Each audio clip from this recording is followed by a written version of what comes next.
বন্ধুরা, জানোয়ার রূপী মানুষরা কতটা ভয়ঙ্কর। আমি যে শব্দগুলো ব্যবহার করলাম একটু খেয়াল করবে। 47 সালে আর 71 সালে বাংলাদেশে যখন মানুষ খুন করা হয়েছিল 47 সালে, তাই তো? Am I right or am I right?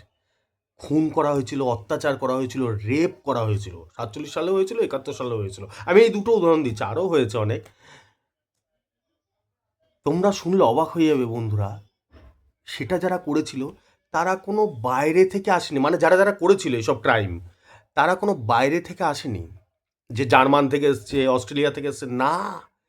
তারা তোমার পাশের বাড়ির কাকা, জ্যাঠা, দাদু, দাদা, যাদের দেখে দেখে যাদের কোলেতে বড় হয়েছ। ভাবা যায়?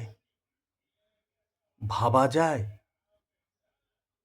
যাদের কোলে বড় হয়েছ তারা করেছিল এগুলো। তোমাকে খুন করেছিল, মানুষকে অত্যাচার করেছিল, রেপ করেছিল।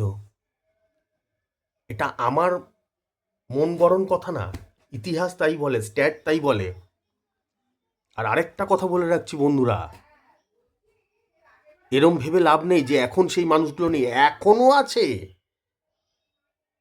তারা শুধু সুযোগের অপেক্ষায় থাকে। যদি সেরকম পরিস্থিতি তৈরি হয় না বন্ধুরা, আবার তারা তাদের রূপ দেখিয়ে দেবে। ঠিক আছে, একটু ভাববে।